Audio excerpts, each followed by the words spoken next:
Assalamualaikum warahmatullahi wabarakatuh. Halo, perkenalkan nama saya Ervina Jena, umur saya 19 tahun. Saya berkuliah di Akademi Komunikasi Radia Bina Tama atau biasa disebut dengan AKRB, dengan mengambil program studi broadcasting. Moto hidup saya yaitu ubah pikiranmu sehingga kau dapat mengubah duniamu. Alasan saya memiliki moto hidup tersebut yaitu karena pikiran kita adalah yang akan menentukan apa yang akan kita lakukan, dan apa yang akan kita lakukan sekarang atau saat ini yang akan mengubah dunia kita di masa yang akan datang. Pola pikir, menurut saya yaitu cara menilai dan memberikan kesimpulan terhadap sesuatu berdasarkan sudut pandang tertentu. Saya adalah tipe orang yang suka dengan kemandirian, karena menurut saya, jika saya bisa mengerjakan sesuatu dengan sendiri dan hasilnya lebih cepat, mengapa saya harus menunggu yang lain? Jika saya mampu dalam mengerjakan sesuatu, juga saya lebih suka dengan ketenangan. Karena bagi saya, dengan suasana hening dan tenang, membuat saya lebih fokus dan berkonsentrasi.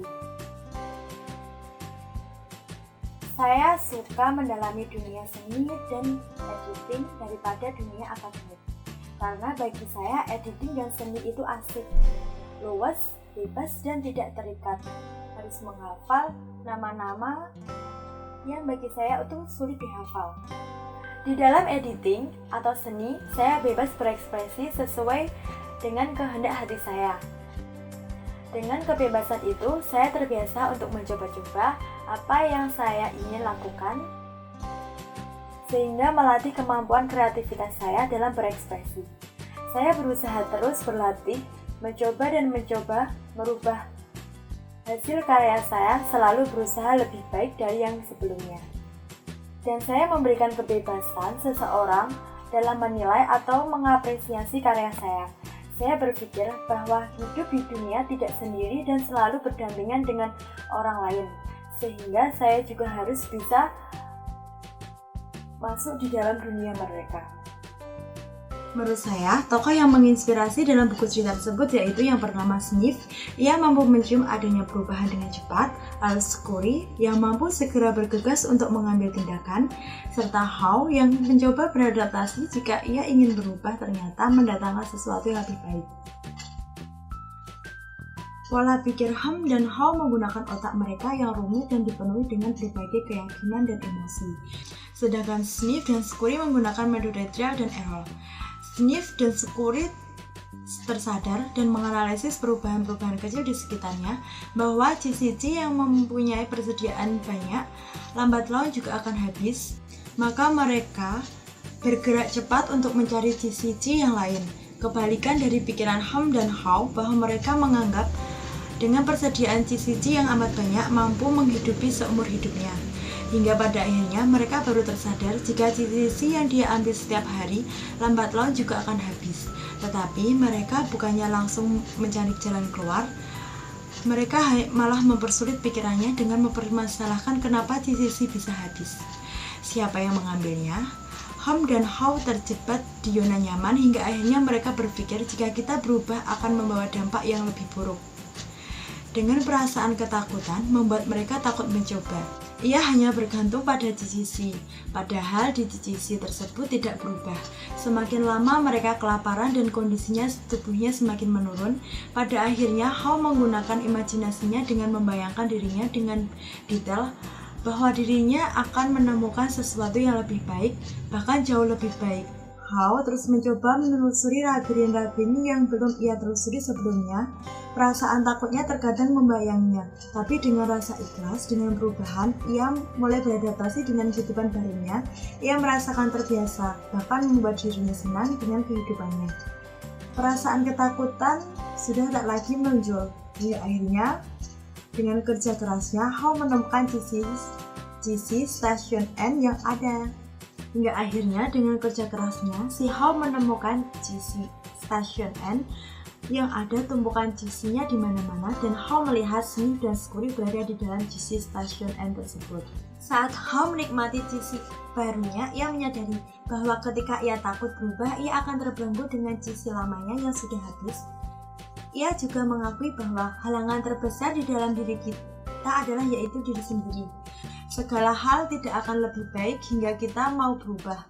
Kita tidak perlu memperumit permasalahan atau membingungkan diri sendiri dengan beragam keyakinan yang menakutkan. Kita harus mulai memperhatikan ketika perubahan kecil terjadi sehingga kita bisa lebih mempersiapkan diri untuk perubahan yang mungkin akan terjadi di masa yang akan mendatang.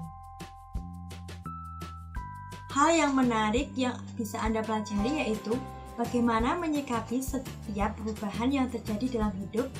Mengapa Anda perlu berpikir secara sederhana dalam mengatasi masalah? Kenapa? Menyalahkan keadaan yang tidak menghasilkan apa-apa. Bagaimana cara mendorong diri Anda agar ikut berubah, dan bagaimana cara menikmati perubahan-perubahan baru dalam hidup Anda. Kesimpulan dari 7 kebiasaan yang efektif yaitu 1. Kebiasaan. Kita adalah pengemudi yang mengarahkan kita untuk menjadi pribadi yang proaktif, bukan menjadi pribadi yang reaktif, yang hanya menghabiskan waktu serta untuk hal-hal yang luar yang tidak bisa kita kendalikan. Kedua yaitu, mulai dengan tujuan akhir.